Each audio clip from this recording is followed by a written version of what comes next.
Hello, everybody, and welcome to the Spoiler Warning Podcast. This is review number 650 with a review of Promising Young Woman. I'm Christopher Schnese. And I'm Stephen Miller.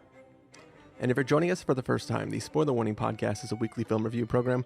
Each week on the show, we're going to dive in, debate, discuss, and argue over the latest films coming to a streaming platform near you. This week, we're going to have two reviews for you. This one of Promising Young Woman, and also a review of News of the World? Yeah. Which we also watched. It's a very unmemorable title, I have to say. Like, there's something about it where it just feels, like, wrong. And I kept getting it confused, too, with, I don't even remember what I'm getting it confused with. There's another movie that we are planning on catching at Sundance that has, like, a similar world makes an appearance. I don't know. I was definitely doing the same thing, which I also don't remember it now, specifically because of this News of the World thing. The World to Come. That's the other one. Yeah, World to Come. But yeah, so Promising Young Woman is a film that, well, at times it might take some humorous, dark humor tones. It is a very serious film. So to start this episode off, I wanted to give you a softball question just to get us going in this episode. Is that cool, Stephen? Sure. All right. So, Stephen, the trailer and the film itself both feature a string version of Britney Spears' Toxic. My question for you, my softball question is, do you think they missed the opportunity to go with Billie Eilish's Bad Guy? Duh. Yes, and I can't think of a follow-up joke. No, that's good. That was a great string rendition, by the way. Like, when the moment it started, because it begins kind of like gently, and you just hear, and I was like, are they doing it? Oh, hell yeah! And then like the whole song opens up. Yeah. I assume that you hadn't watched the trailer before you watched it. I hadn't, no. Okay, because it's definitely in there as well. So I was actually surprised that it made it into the real film. Because sometimes, there's a song featured heavily in a trailer, and then you're like waiting for it to appear in the film, and it never does. And I was like, oh, right, nice. They actually brought it in. Cool. Yep. Like, I remember, was it Watchmen that had Mad World in the trailer? Like, there was something where that, like, slowed down version of Mad World was very prominently featured in a trailer. And I remember for, like, 2 months, it was all I could hear. And then it didn't show up in the movie. Was it? I think it was one of those songs was used in a Gears of War trailer. I don't know if that's it could have been a video thinking. game trailer. I don't know. We're recording in the afternoon. I'm all thrown out. This is a weird day. It's unusual for us. For sure. But yeah, what do you say, Stephen, when we get into this episode? Sure, let's do it. Whisper something in your ear. Good God almighty. They put themselves in danger, girls like that. It was a perverted thing to say. You'd think you'd learn by that age, right? Please lay down. What are you doing? It's okay, you're safe. What are you doing? Hey, I said, what are you doing?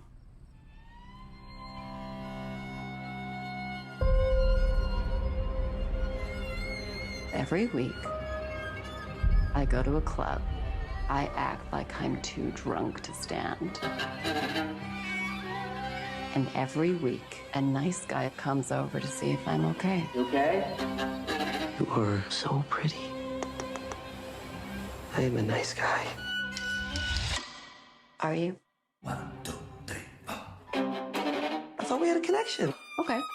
How old am I? What are my hobbies? What's my name? Sorry, maybe that one's too hard. Cassandra? We were in class together at Forest. You would have been a great doctor.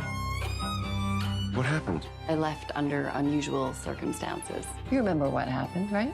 Why I dropped out. I'm not the only one who didn't believe it. We get accusations like this all the time. Who needs brains? They never did a girl any good. I'm so sorry I didn't go with her. You gotta let it go. What are you gonna do? I don't know. Why do you guys have to ruin everything? We were kids. If I hear that one more time, I have to give him the benefit of the doubt. I was hoping you'd feel differently by now. It's every guy's worst nightmare getting accused like that. Can you guess what every woman's worst nightmare is? I wanted to be a doctor my whole life. lately I've been feeling like I might want to get back into it.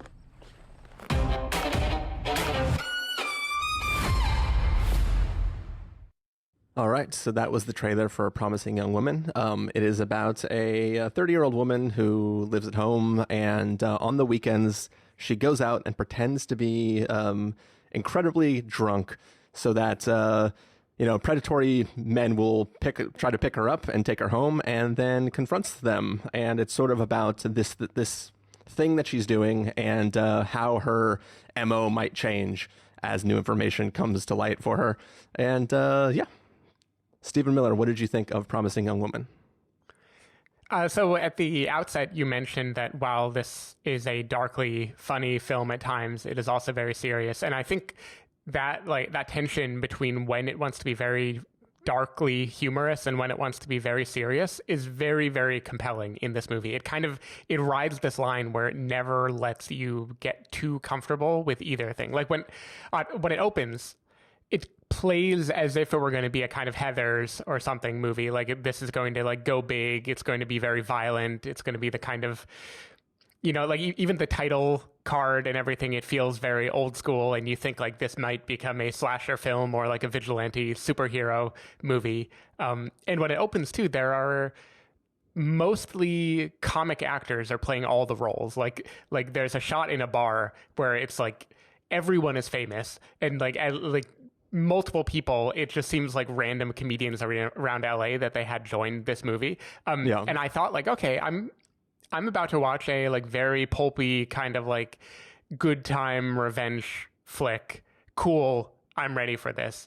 And then the movie takes you on a roller coaster. So all that to say, I think this movie is great. I thought it was really, really cool. I think Carey Mulligan is fantastic in this movie. The looks she serves up in this movie are just incredible. She can anchor a scene just by giving a particular look, and this kind of sly way she has to manipulate different people. She just does a really, really good job of it. I also thought Bo Burnham was great in this movie too, and he has a kind of challenging role he has to fill, which I don't want to get into too much why it's challenging, because that's part of the fun of this movie. But yeah, I thought this was a really interesting movie that rather than do the thing where you start small and then accelerate into mayhem, this movie kind of starts with mayhem and then slowly surprises you by being a more grounded narrative than you would have expected at the beginning. At least I think I know what you're implying. Yeah. Basically, there are multiple forks in the road where this movie could do the wild revenge for revenge sake thing, and then it decides to go in another direction instead. And I thought it was very effective at doing that. I think so. This is a feature debut, I think, by Emerald Fennell, and that clearly this is a person who knows what tone they want to strike. For sure, a very confident filmmaker. I was really into it. I thought it always kept me on the edge of my seat, because Carey Mulligan, the character she plays, you can never really know what to expect from her. The movie takes its time dishing out what exactly she is doing and why she is doing it and what are the limits that she is willing to go to, I thought, really good effect. A criticism I would have of this movie is, so this is very provocative. It's dealing with a, very clear subject of abusive men or men who take advantage of women under the influence of alcohol. And it kind of goes through all the different litanies of ways people try to excuse or throw that kind of behavior, brush it aside. You kind of have characters that are traced very cleanly as this is what the friend would say to back someone up. This is what the authority figure would say to be complicit in it. This is what the lawyer would say to be complicit in it. And almost always the character will say at least one thing that is very damning in a very obvious way. That is the line, I know what this character represents now. Now I feel okay not having empathy for them anymore.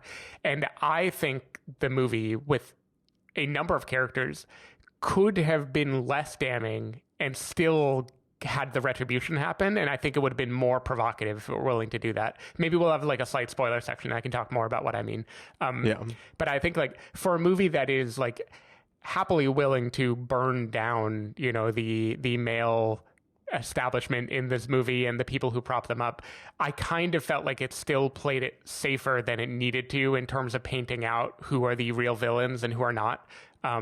So that's just a slight thought. But otherwise, yeah, I mean, this is a surprising movie that takes a couple left turns, including a really good romance montage, among other things. Like this movie just, it is dealing with a very serious subject, but it is like, it's addressing all that like difficult material and also giving you a lot of sometimes fun, sometimes zany, sometimes heavy. Like it's just a roller coaster of different tones, and that keeps it always being interesting, even when it sometimes paints its villains a little bit more, you know, one-dimensional than I felt like it would need to.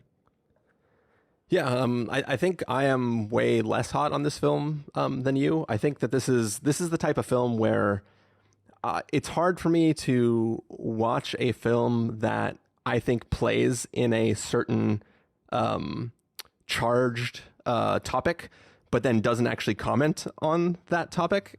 It feels like this film it's trying to be provocative, and I think that while it does that, for me it feels like it's not saying a lot other than the fact that like there are no nice guys, all the guys are bad, and also the system and other guys will try to protect the guys in all the situations. And it's like, I understand that. You don't have to repeatedly show it to me. I'm on board with your thesis. Now comment on it and do something about that, right? Like, I don't know if you've watched I May Destroy You on HBO. No, I haven't. But it is a fantastic series that really takes like the topic of consent and goes, I'm going to go through every single permutation of it that you've probably never ever thought of, and just lay it out for you to deal with it. And then you can have conversations after every episode about what took place in the episode. And it's a show that sort of like, it's impossible not to deal with what you just watched once you're done watching it. And I think it's brilliant. And I've never seen a show handle these topics in that way. This is a film that there's no gray anywhere in this film, right? Like everything is clearly black and white, and there is no equating anything to anything else. There is just, I'm going out, I'm clearly too drunk for these guys to try to pick me up, and now I'm confronting them. The guys that she confronts are never remorseful. They seem more betrayed that she's pretending to be drunk than like then they're actually learning a lesson from what is happening to them. And it feels like this film, it feels like it's a film that you're supposed to have popcorn at and then watch it in a crowded auditorium and be like, yeah, I got you, sucker. Like every time a guy gets caught, right? Which is a weird tone. Like I something bugged me about the level of dark comedy in this film. Like, because generally, the type of dark comedy that I actually vibe with a lot is where like the situation is so uncomfortable that it becomes funny. But this is playfully handling, like the first time she confronts somebody, it smash cuts to her eating a hot dog, which is like clearly that is a visual gag, right? I mean, it's a double visual gag because first you see ketchup and you're supposed to assume it's blood. I didn't know what she was eating. I thought jelly donut, but I'll believe you that it's a hot dog. It's definitely a hot dog. And anytime a guy gets confronted, he breaks down into comedic crying, where he's clearly supposed to be acting like he's a blubbering mess, and it feels like a very much like throw popcorn at the screen kind of response to them getting caught. And it's like that tonal shift constantly didn't work for me as much, because I'm like, this is really like uncomfortable, followed by like, I'm laughing at this guy because he's such a douche now, right? And I think it's kind of I don't know, something about it, that whole back and forth didn't work for me, because I'm like watching a serious film that is dealing with a serious subject, and then I'm like, is this being played for a laugh right now? And maybe that's just like because I recognize those people as somebody who would be doing something laughing, that when they when they break down, I just don't buy it as a sincere, I'm scared right now. And it feels like a joking, them realizing that they're caught. And I don't know, something about it sort of just bothered me in a way. And I couldn't get myself out of that for this film. I think besides that too, one of the real things that kind of bugged me is, I mean, you talked about like your expectation of this being a traditional revenge sort of fantasy film, and how it sort of plays with that. It felt weird to me that this film starts completely unrelated to the people of her past, right? I mean, it's not unrelated because this thing she came up with has to do with stuff that has happened in her past. But she has no target for her revenge that she's taking, right? She is just going out and hitting random guys around her city, which, if you look at her notebook, I feel like statistically her plan no longer makes sense after a certain amount of time, which is another thing that sort of bugged me. But I think that like the first half of this film is really unrelated plot-wise to a lot of other things, right? This is just a thing that she has come up with that she wants to do. And it's not a revenge fantasy because she's not taking revenge out on any one person. It's just I'm going out and tricking people. And because the men that she tricks don't feel remorseful, and I don't think that they've learned a lesson in that interaction, they just come away, like some of them even say like, oh, you know, you're a crazy bitch or whatever they say, right? Like they are not realizing the errors of their way through this interaction. So I don't understand what she gets from it other than a moment of power. And like, I just didn't understand what her character's motivation was. Halfway through the film, she gets information that sort of targets her acts. And then it sort of falls into that traditional realm of the type of film that you're talking about. But then for me, that film that it actually ends up being, it still feels like the things that she does to some of these people, like the severity level, like I don't know, there's something weird where it's hard for me to root for this character in what she's doing when I don't understand the specific motivation she's going for until everything is super, super targeted. And then when it is, it still doesn't feel as good as a film like Hard Candy, which is a film that like I really, really loved back in the day. It's sort of like, yeah, that's an interesting comparison. Yeah, it sort of misses that beat.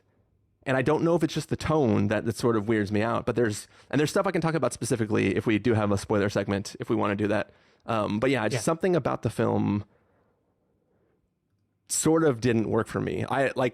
Carey Mulligan is great in this, and she is doing like what she's like, the work she's putting in this film is fantastic. And like, I praise her for what she's doing here. It's just the film as a whole felt sort of misguided. I don't know. It felt like it wasn't appropriately playing in this territory and wasn't making me think. Like it didn't allow me to it didn't do something and then make me want to evaluate the questions it was asking. It was just going like, look at this bad guy. That's kind of why I made the joke about the Billie Eilish song, is because it was kind of just like bad guy, bad guy, bad guy, bad guy. And there was no, like there was one character who we'll talk about in spoilers who sort of feels remorse, and they're like not really, I don't know, we'll talk about it. Yeah. We'll talk about the specifics, but I get what you're saying. And I guess to that point, I would argue, so of course, movie wise, we are more on the side of Carey Mulligan than we aren't, right? Like we want to see comeuppance happen. I think it is fully intentional that the movie will have you be conflicted about why she is doing what she's doing and whether it is helpful or not, and whether it's actually accomplishing anything. Like I think the movie very clearly tries to make you not know what to think there. So I like for me, that was part of the movie being a little bit more daring, is it wasn't just like there are a few things, well, we can talk more in spoilers now that we know we're going to have one, but I'm going to say like the character of Alison Brie, for instance, there are times when I think we are meant to be very unclear how on the side of Carey Mulligan we are. I think that is part of it, where this is supposed to be a woman who has been, life has driven her to do this to people, and there is a kind of righteous anger that powers it, but that doesn't necessarily mean it is supposed to feel like, hoorah, you got the other bad guy, you know, like I think it is supposed to, and the fact that guys don't learn anything, I think is also, like, for better or worse, it's clearly an intended side effect of this movie. Like, we hear I'll say this part isn't spoilery just because like the character's introduced in the first like minute of the movie. Adam Brody plays one of the first men that she encounters, and we get to hear a follow-up about him later that kind of changes how you would perceive it from how you would perceive it only watching the opening of the movie. So like I think the movie is very intentionally kind of deflating. So we can in spoilers. Let's circle back to it just so I know exactly what you're saying. But yeah, sure. There is at least one character in this movie that they are very intentionally complicating, which unfortunately is going to take spoilers to talk about. Though even there, I feel like they could have complicated more. Like that is my main criticism is I think they could have made these people more remorseful and still refuse to forgive them. And I think that would have been a maybe more interesting tone for this moment that we're in. But I still think there is a lot going on here. I do think it is full on trying to be fun while also being serious. Like, I think it is trying to do both. This is going to be a strange comparison because the subject matter is way more serious in this movie than what I'm about to compare it to. But it kind of, I had a little bit of memory of The Oath, the Ike Barinholtz movie from 2 years ago. Did you watch that? I did not. It's like people at Thanksgiving who have a political argument and then it frays into like increasing levels of violence. And like that movie was interesting because it started by trying to just be funny, and then by the end it was actually rather intense and kind of surprising, but it still by virtue of having mostly comedy actors playing those roles, it felt like it was trying to be funny even when it wasn't being funny. And that like that blurring of like humorous people in a not humorous situation is like disconcerting. And that's true for almost all of the guys here. Like, I don't think it's a coincidence that of the guys that are confronted, you've got like Sam Richardson from Veep, Christopher Mintz-Plasse from Superbad, you've got Max Greenfield from The New Girl. Like, these are people who are comedic actors. And when they grovel and when they do these kind of whimpering things, like, they are very aware that it is supposed to be funny and over the top that they are doing this. Yeah, and which is a weird, like in the trailer that we just played, there's that line where the Veep guy is running away and he's like, "You guys ruined it for everyone," and it's like, how are the joke is, look at this pitiful guy, right? And it's like I understand trying to juxtapose like that power dynamic of like having all the power then having none of the power. And there is something gratifying about that. But like, because some of these scenes are so prolonged before the confrontation happens, I'm like, okay, now what are you going to do with the confrontation? And it's really just like have a monologue and then cut away from however that situation resolves.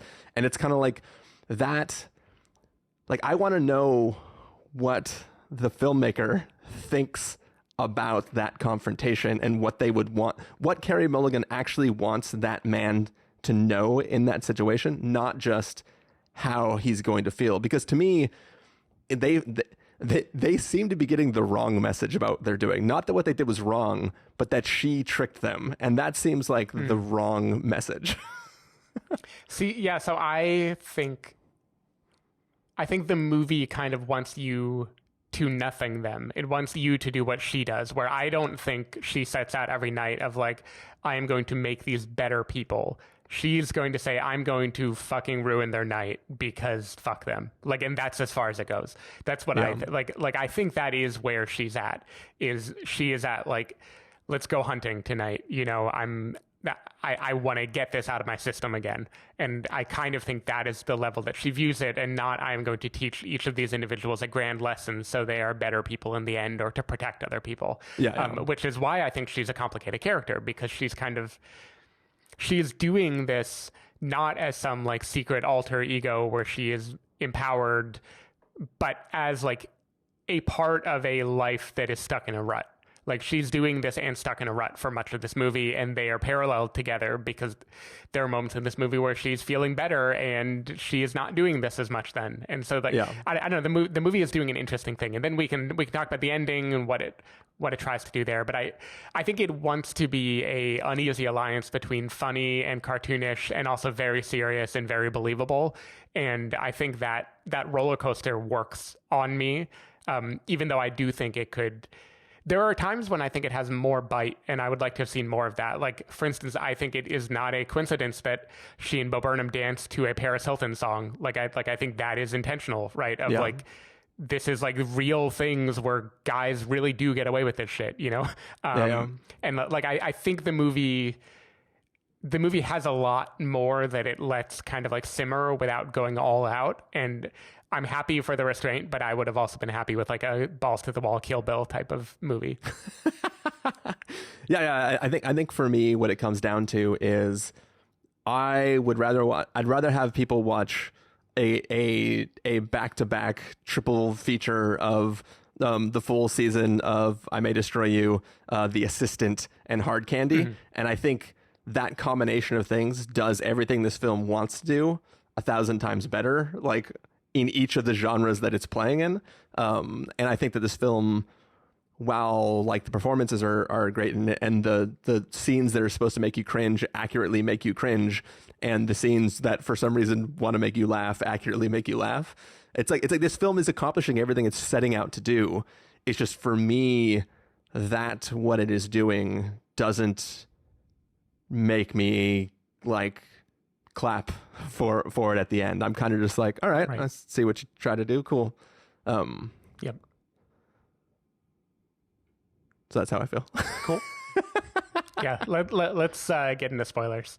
All right. So let's go ahead and for the people who are not going to stick with us into spoilers, let's go ahead and give them our verdict, Stephen. If you were going to give us a must-see, recommend with a caveat, wait for rental, pass with a caveat, or a must-avoid, what would you give it? I'm still giving this a must-see. I thought this was like a fun, taut, provocative enough movie that that I was always on the edge of my seat. I was always interested in what the filmmaker was doing. It's anchored by one very, very, very good performance and at least two like really good performances. Like there's a lot on screen that is worth watching, and I think the subject it tackles is, worth discussing. I think there's room for The Dower. There's room for The Assistant and this movie, and they are both doing things in very different ways.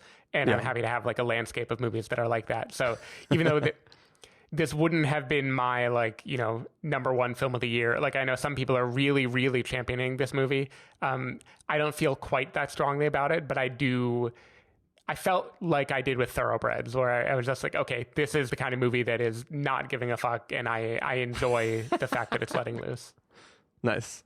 I'm sure it's going to result in some comments, but I'm going to give this a wait for rental. There's parts about this film that I liked, but I don't think it handles the subject matter with enough conversations spawning sort of whatever. I can't think of the word to describe it right now, but basically I think that this sort of is dipping its toe in something that it's not actually interested in providing commentary on, but more just like trying to make you feel something in the moment. And it succeeds in that, but it's like, I want something more from a film that is touching this material than what I got from it. So for me, it's going to be a wait for rental. It's hard for me to sell it on the $20 price point that it was to rent it. So for me, wait till it's not $20. Fair. But yeah, that is going to do it for the non-spoiler segment of this review. For anybody who doesn't want to stick into spoilers, Stephen, do you want to let them know where they can find you throughout the week?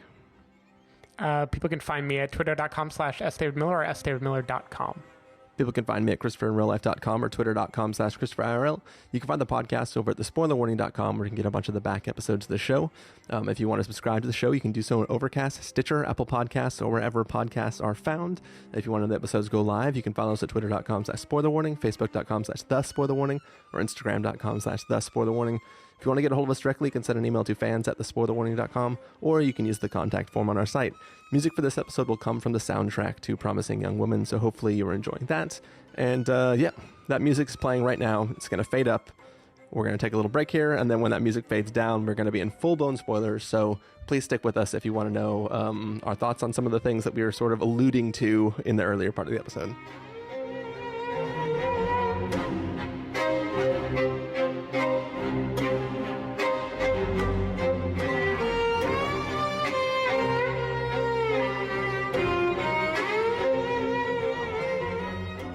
All right, So we are back. This is spoiler territory. It is the after part of our review of Promising Young Woman, and we're going to be talking full-blown spoilers for that film, including the ending, which I'm sure lots of people are going to be talking about. So here we go. Stephen, there was something that you mentioned in the first part of the episode that you sort of danced around. Do you remember? Yeah, Adam Brody's character. So basically, you know, that I don't know about you, but I had not seen the trailer, right? So I experienced the movie in the order that it presented information, which meant I knew this is a revenge flick. Like, it was clear, you know, just from the way people talked about this movie that was going to happen. When she surprises Adam Brody, and then it cuts to her eating the hot dog, you know, the next day. Yeah. She's got ketchup running down her arm, and she has like a book with markers where she has blue marker and a red marker, and she does like a red line. In that moment, in terms of how over the top this movie was going to be, I was full on in she is murdering these guys level of this is how extreme the movie is getting. Certainly she is doing something horrendous. You know, she is girl with the dragon tattooing them. Like, she's doing a thing that will make them never behave this way again. Later, when she is with Sam Richardson, he just exclaims, you know, oh, you're that crazy girl that so-and-so went home with the other week. So, like, the movie makes it clear whatever she was doing was nowhere near as heavy or aggressive as what the movie, like, was letting you imagine she might be doing in the beginning. And that's what I mean about the movie, like, holding its cards close to the chest. Like, it starts by seeming like this girl is murdering people, and then slowly peels back to the point where it's like, no, she's actually just like, she's mostly just making things uncomfortable for them for a minute and then walking away. And I think that, like, that was an interesting kind of switcheroo that the movie did. Well, yeah, so I saw a quick little video conversation with the writer-director on like Variety or something, where she talked about it was a very conscious choice of theirs to make sure to not show any physical violence up until the final scene.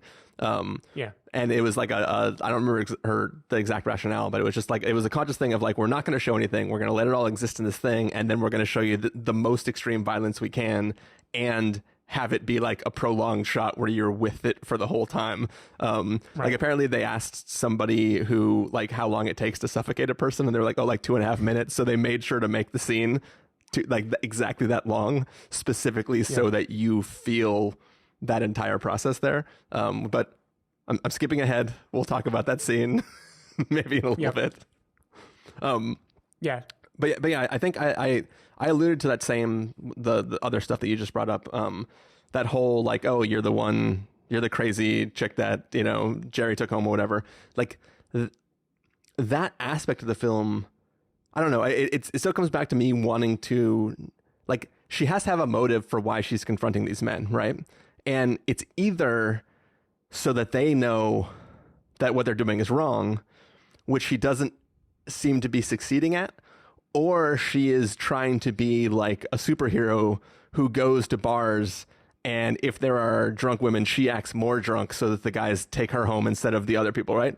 And there's no evidence that it's the second one, right? It's only, like, the only motive I can think of for doing this is to teach these guys a lesson. And there is no moment in this film where I feel like any of those guys she confronts thinks anything other than she's crazy, right? And it seems like just a weird, because she has done this. I almost like went back through like my rental hundreds of times. Yeah, it's I mean, the inciting event took place 10 years ago, and she says she does it every weekend. We don't know if she does it multiple times a weekend or just a single time. So obviously it's 520 times that she's done this, right? So that's a lot of something for somebody to have a non-defined MO in doing, right? Like, if she has a goal in doing this, and maybe it could just be that, like, that's the biggest rush she feels in the world, is that moment where she sits up and tells the guy that she's not. The power turn. Yeah, like sudden changing of power. Yeah, like maybe this is a female-centric version of The Hurt Locker, right? Where it's like she's just chasing that rush of potentially things exploding in her face, right? And I would totally be down for that movie if I understood that as the motivation of the character. But in this film, I don't understand her motivation. And I think that's really the thing that bothers me. Yeah, so I think my sense of the movie is it would be wrong to say she is teaching these guys a lesson. For some reason, I feel like there's a difference between teaching them a lesson and scaring them into maybe not doing this again in the future. Not because they have become better people or they've learned something about themselves, but because now that haunting feeling that at any moment this might backfire on them might be enough to keep them from having the confidence or whatever to go and do it a second time. Like that is kind of the sense that I got, is she just wants to undermine them. Like she wants to give them a somewhat traumatic night to, you know, make them less likely to do it in the future, combined with enjoying the power dynamic of like being able to be there and stop it as a kind of like getting to do what she couldn't do in the actual moment back 10 years ago. Yeah. So I do want to talk about there are a few places to go. Like we could talk about Alison Brie. Alison Brie is an example of a character who I think she is complicit, and then the movie goes above and beyond in making her say very specific lines and make excuses for other people in a way that, like, it brought her beyond complicit into kind of cartoonish. And those are some of the situations where I feel like they could have held back and it would still be interesting to watch her do this to her. But that is another example too, where the movie lets you believe she may have allowed a horrible thing to happen to her, and later reveals like, no, she was actually not really crossing any moral lines or anything. Yeah, which but is it's still again an interesting twist of the movie. But still, like, if you know, there's another film in a different genre that we've reviewed several years back that involves also potentially letting somebody believe something is the case. And I would argue that, like, when you convince somebody that you did that to them, there's not really a difference in you having done that to them, right? Like, it's you have caused that action to take place for that person, and thus you've caused it to happen, right? I feel like later on just going like, oh no, it's fine, it didn't actually happen, that was just a total plant, and I wanted you to think that happened, but it didn't. She doesn't even admit to that. She still just feels like, oh no, you were just in a bad place, so I had my friend like put you in a bed and watch you to make sure you didn't like choke on your own vomit or something, right? It's she's still letting her. You are not supposed to be with Carey Mulligan in this moment, right? Like, I think Alison Brie becomes the voice of the audience there. Yeah, where she still says like, I never contact me again. And here's kind of the worst problem about that scene is, from the text of this film, there are no nice guys. In order to trust somebody to take your drunk friend and place them in a bed and watch them without doing anything to them, you have to believe that there are nice guys. The text of this film says there are no nice guys. So she is just giving herself plausible deniability that nothing happened to her, when in the text of this film, something probably did happen to her.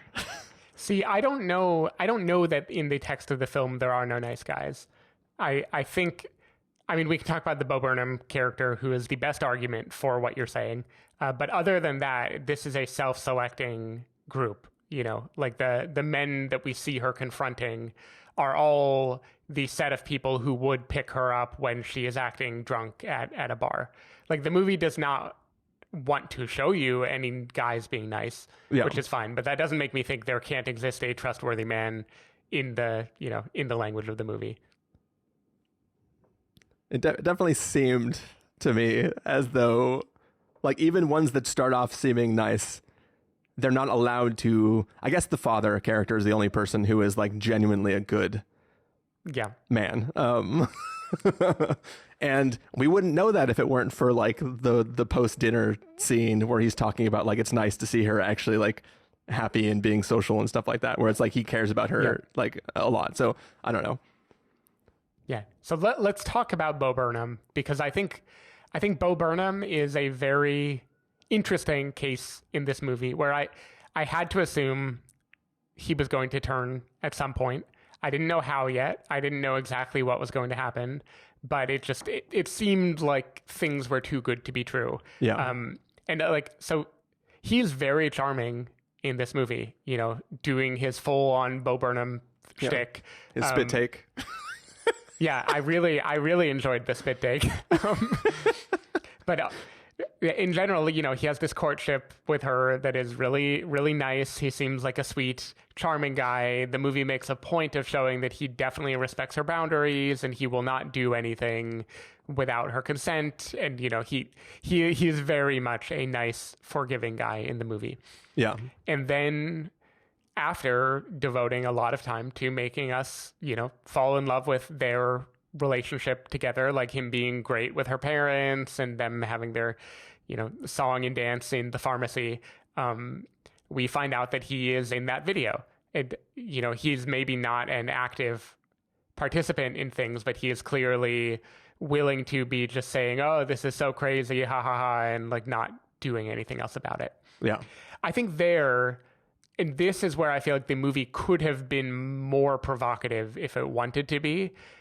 In that moment, they could have had him be just apologetic. Like, oh my God, that is the worst thing I've ever done. I could say it was a long time ago. I could tell you that I was young and stupid. I could say all that, but like, I can't justify what I did. I've changed. I'm really sorry.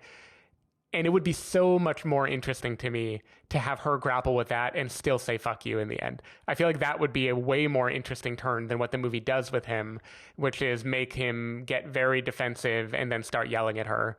And then it becomes easier to hate him. But no, and I would have been interested if the movie made it very hard to feel, if the movie didn't give you any reason to hate him and then still tells you to hate him anyway. I think that would have been a much more interesting twist. But that's not the reason to hate him. The reason to hate him is once she's gone missing, is him still protecting the men.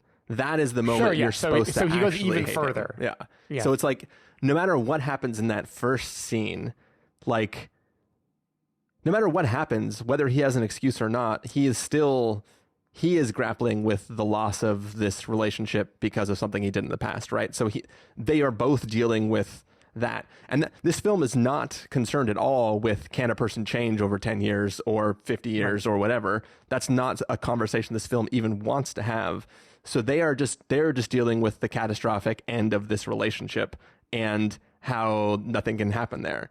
He, like, whether he explodes or does whatever, you can always just say like, oh, well, both of them are just mad in this moment and they're whatever.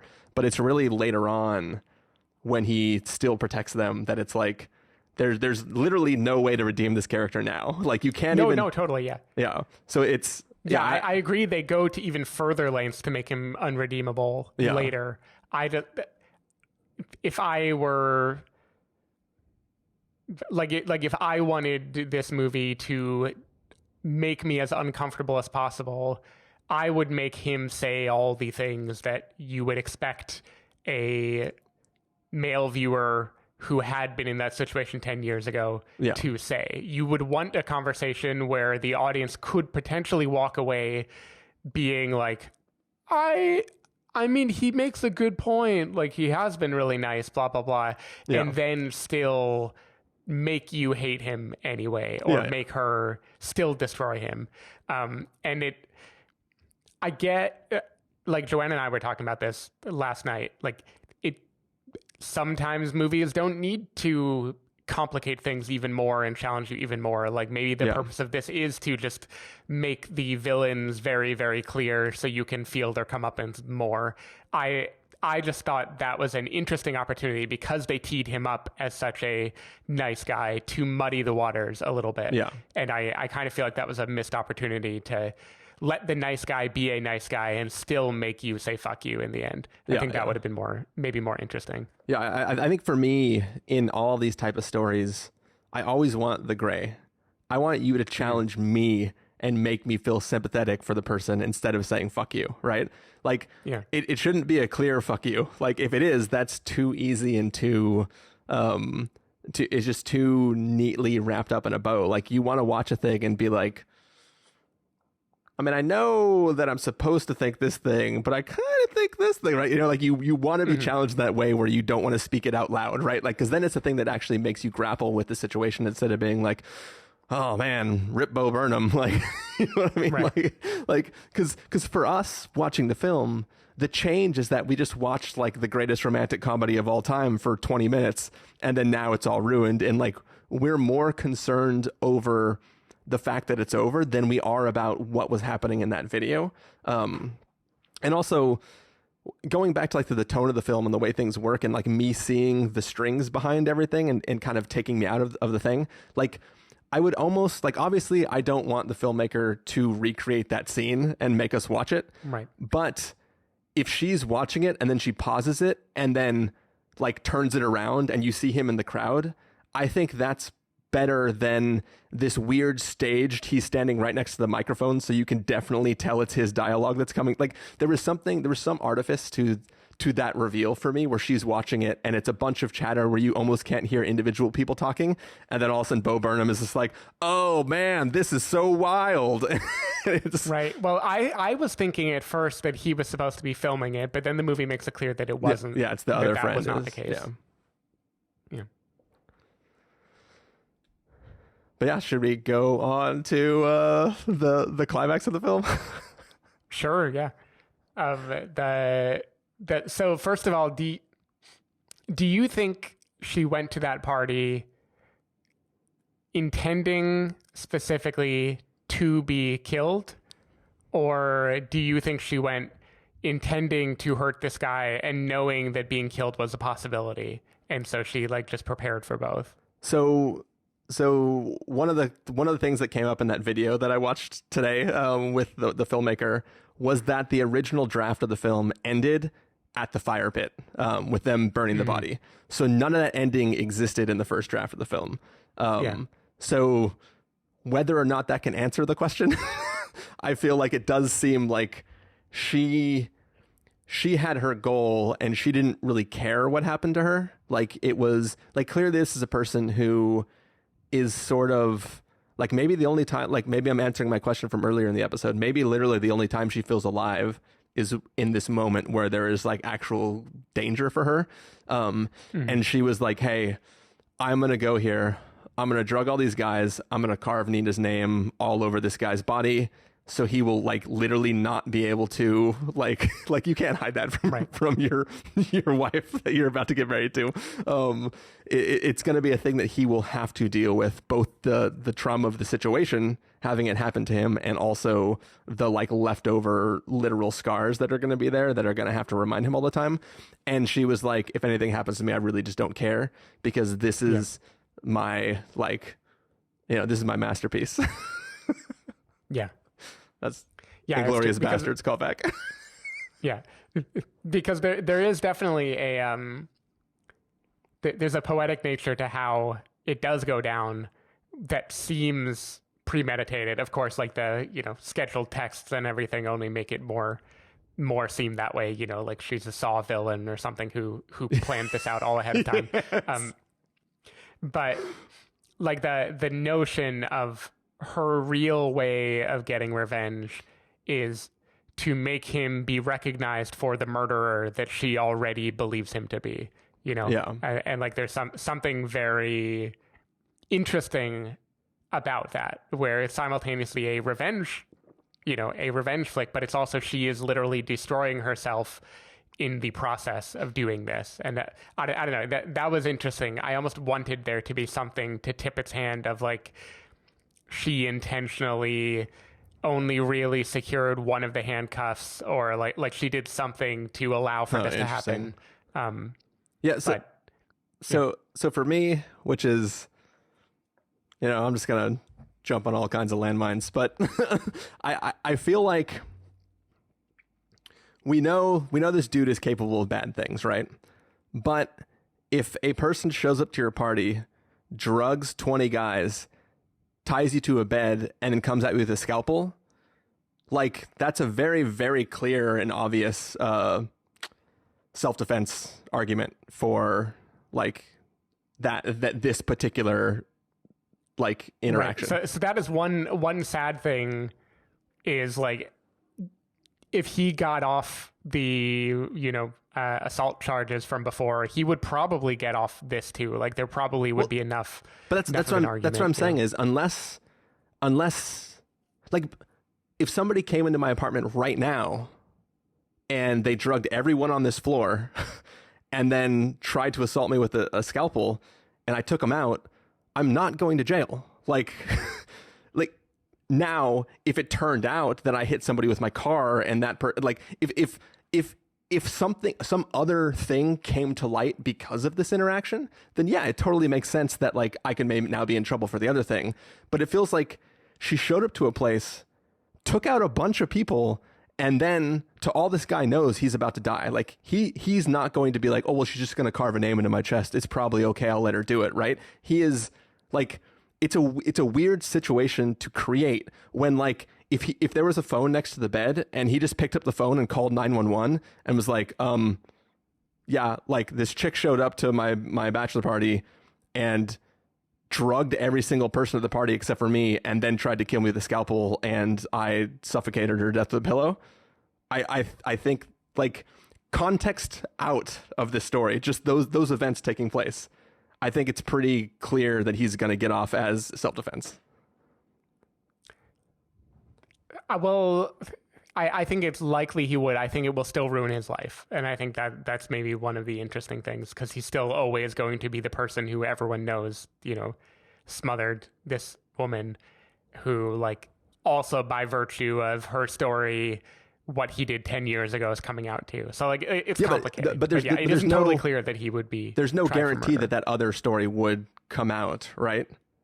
Though they did hide the body too, so that is for sure. So I'm saying at the point that he lifts the pillow off her head and she's dead, like if they immediately call the police and don't try to, like once they hide the body, it's they murdered her, right? There's no, but because Bo Burnham doesn't say that's where she was going and doesn't give up that information, like basically if Bo Burnham just has like, I think she was going to this house to confront these guys about something that took place 10 years ago, the cat's out of the bag, right? But in a world where everybody, like Bo Burnham is the only person that knows what's going on, right? Everyone else, except for the guy himself, has no clue what, they just know that they got drugged and they woke up, right? So as long as there's evidence of her having drugged 20 people and then attacking this guy with a scalpel, it just seems like, I don't know. I'm not defending we didn't need him. to get too, we don't need to get too into the legal details, but I still, there's a difference between self-defense and self-defense would mean I have reason to believe if I don't continue doing this right now that I'm going to die. And I feel like the moment he has his hand free, that is no longer true in that situation at all. I mean, she still has scalpels, right? He can't leave the bed. He has one hand free, so he can defend himself a little bit, but it's still like, yeah, I don't know. It just seems like you could have made that scene was constructed because the filmmaker wanted to go from having no violence depicted ever to seeing this man snuff the life out of a woman. And I think that while that visual is very, very striking and controversial and makes you like freak out a little bit when you see it happening, I feel like you could have changed the scenario, still have her die, but have it be more right, like she pulls more of what she did on Bo Burnham, where she's threatening to out this to everyone and like send the video to his future wife or something like that. Yeah, and then have him do something that is clearly on its own above and beyond the level of self-defense. I just mean from a legal standpoint, like the one time, like the film is so black and white on everything, and then it forgets that the scenario it's set up is kind of black and white. I don't know. Boy, you Jeremy Renner, because you do like walking over to landmines. No, it was just the thing that like I couldn't help but like. I hear you. Like it's like, yeah, just call the authorities immediately and explain the situation. You don't even have to lie, right? Like you tell the exact truth of what actually took place, and there's a clear defense case to be made for this girl showed up. I thought she was a stripper. Turned out she really wanted to kill me. Right. I don't know. It just, You gotta love though the ease with which his friend like just helps him hide the body. Like, no, it's not your fault, man. Of course, everything's fine. Oh yeah, his friend's fucked up, especially because the friend doesn't have the context for what that situation was, right? Yeah. He just like, doesn't even yeah, ask. dude. Man, when he starts to like, come on, chick, we gotta get you out of here, and he's like, fuck, she dead.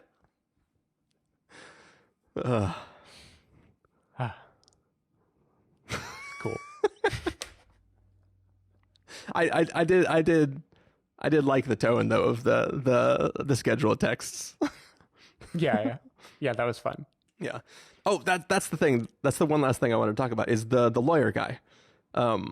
Yeah, Alfred Molina. Yeah, the one person who actually feels remorse about everything before he sees the video, right? He's just like, he has no context other than he, like, for him, he was just doing his job, but he had some sort of mental break where he, like, everything came back and he was like, shit, I hate my life. I can't believe I've been doing this. Why is he the one person who learned something? Because she's letting him redeem himself. Yeah, I don't know why he's the one. Also, she was definitely hiring a thug to beat the shit out of that guy. Yeah. So I wonder if the guy was supposed to beat him up or like he probably wasn't supposed to kill him. Like yet another morally questionable thing that she did in her quest to, make all these people feel remorse. But that is also, I feel like that is also the moment when you kind of understand what she is about because she forgives him.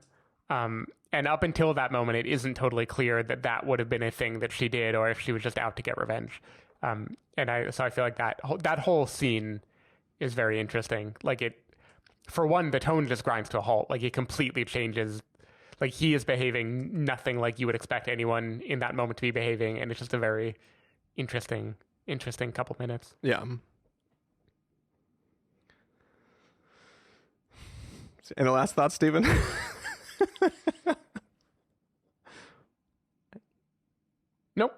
Nope, I'm good. Cool. Well, I think that's going to do it then for our review of Promising Young Woman. Can't wait for the comments. Bye.